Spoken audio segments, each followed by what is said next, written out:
Thank you, members of the committee. I was gratified to see the amendment because changing 652(2G is actually the whole crux of the problem.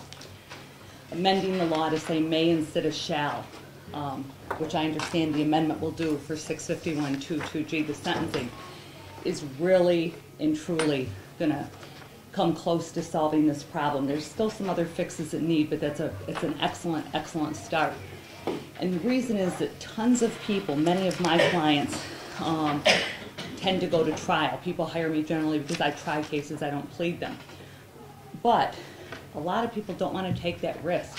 You go to trial and you lose, you're doing word birds 3 to 6. And people have asked me all over the years, how come we haven't heard about one of your cases, Penny, where you've had a ward bird? I said, because knock on wood, I've got not guilty verdicts.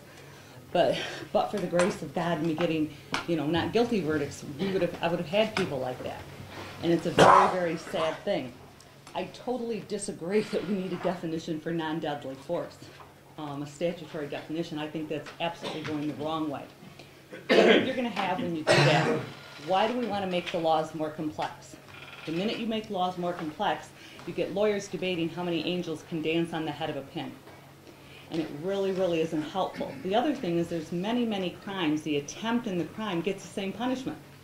So does it matter what you're convicted of? If you're getting the same time, other than the label, I don't see the difference. The issue we have here in this case, and what I hope this bill will address, first of all, changing the minimum mandatory, great change. Secondly, although the bill is wonderful, Representative Cunningham had asked me to help with this, and unfortunately at the last minute, Representative Patton had to have the bill in, and I don't know if he had had an opportunity to present it with her. I have, and I'm happy to offer it later to the committee.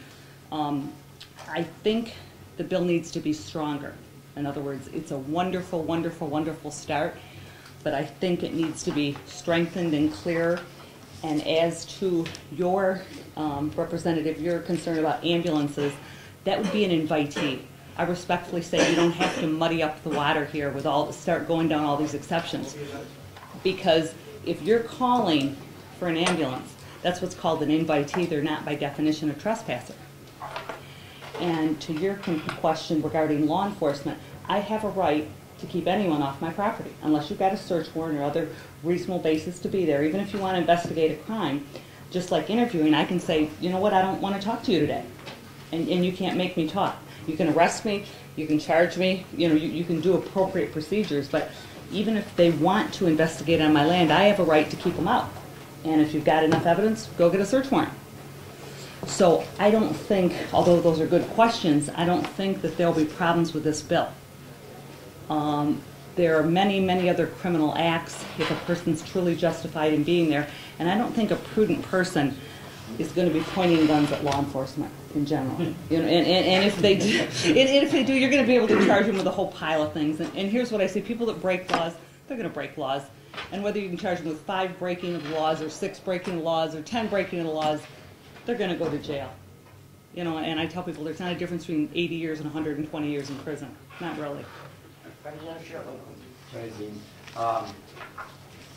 Could you see a scenario where a law enforcement officer could go on somebody's property and start an investigation and have a lawful right to be there, and have somebody walk out of a premise, out of a domicile, and draw a weapon and have that officer feel that his life or her life was in jeopardy and shoot? Anything can happen, so I'm not going to say your scenario couldn't happen. I certainly can't say that. But an officer doesn't have a lawful right to trespass on private property, even if he wants to conduct an investigation. Okay? Because I still have the right. He might want to investigate things in my house. The answer is tough rocks. Get a search warrant. In the same way with my property. He might think bad things happened in my backyard, right? I have a right to that private property, And so any more than I don't have a right to come dip it in your pool if you have a pool, People have rights in private property, and he certainly can approach the door just like I can go to your door trying to sell my Girl Scout cookies, and you can say to me, leave. Because this law basically says they have to have been told to leave. And if the officer has a search warrant or an arrest warrant, he's going to be able to stop him. Could somebody point a gun at him? Yeah, but I think that's outside the statute because it requires that you be asked to leave. Any other questions? Thank you. Thank you.